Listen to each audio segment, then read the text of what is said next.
চট্টগ্রামবাসীর কাছে ভালোবাসার আরেক নাম হচ্ছে চট্টগ্রামের ঐতিহ্যবাহী মেজবানের মাংস। মেজবানের মাংস বিভিন্ন আচার অনুষ্ঠানে কিন্তু তৈরি করা হয়। তাছাড়া বিভিন্ন রেস্টুরেন্টগুলোতেও কিন্তু এখন মেজবানের মাংস বেশ পপুলার একটা আইটেম। মেজবানের মাংসটা রান্না করার কিন্তু অন্যরকম একটি পদ্ধতি আছে। আর তাছাড়া মেজবানের মাংস রান্না করার জন্য একটি স্পেশাল মশলা কিন্তু তৈরি করতে হয়। তবে এই স্পেশাল মশলাটা তৈরি করার ঝামেলা এড়াতে অনেকে কিন্তু আজকাল প্যাকেট মশলার আশ্রয় নেন। আজকে আমি খুব সহজ পদ্ধতিতে দেখাবো কিভাবে করে মেজবানের রেডি মশলা দিয়ে আপনারা চট্টগ্রামের ঐতিহ্যবাহী এই মেজবানের মাংসটা তৈরি করতে পারবেন। চলুন সম্পূর্ণ রেসিপিটি দেখে আসি।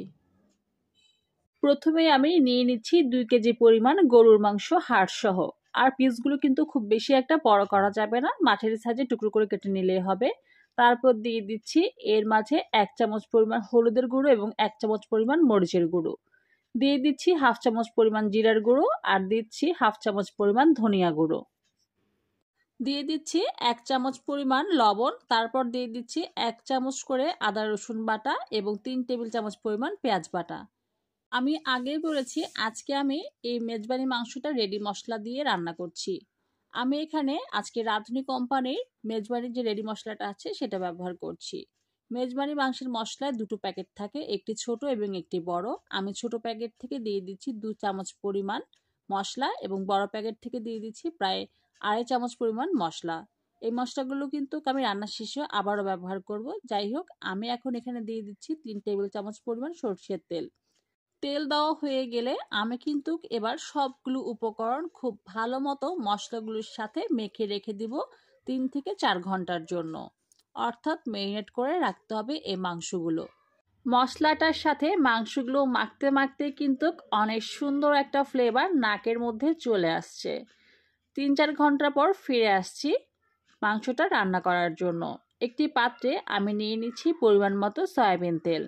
তার মাঝে দিয়ে দিচ্ছি প্রায় 1 কাপ পরিমাণ কুচি করা পেঁয়াজ।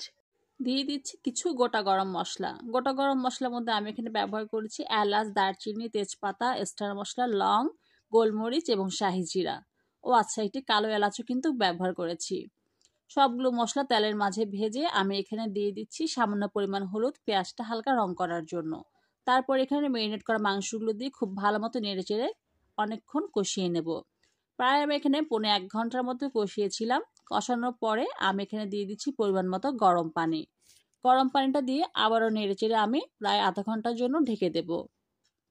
মাংসগুলো সেদ্ধ না হওয়া পর্যন্ত কিন্তু চুলার আঁচটা কমিয়ে মাংসগুলো সেদ্ধ করে নিতে হবে।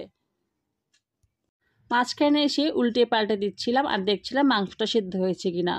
যখন মাংসটা সেদ্ধ হয়ে আসবে আমি এখানে দিয়ে দিচ্ছি 3-4টা কাঁচামরিচ আর দিয়ে দিব যে মশলাটা আমি ব্যবহার করেছিলাম মেজবানের, সেখান থেকে যে ছোট প্যাকেটটা ছিল সেখান থেকে 1/2 চামচ পরিমাণ এবং দিয়ে দিচ্ছি বড় প্যাকেট থেকে 1/2 চামচ পরিমাণ। তারপর আবারও নেড়ে চেড়ে আমি ঢাকনা দিয়ে ঢেকে দেবো আর চুলার আঁচটা কিন্তু একদম কমিয়ে আরও 10 মিনিটের মতো চুলায় রাখবো। আমার মেজবানের মাংস কিন্তু একদম রেডি। এখন হচ্ছে গরম গরম ভাতের সাথে এই মাংসটা সার্ভ করার পালা। সবার কেমন লাগলো ভিডিওটি অবশ্যই জানাবেন। ধন্যবাদ।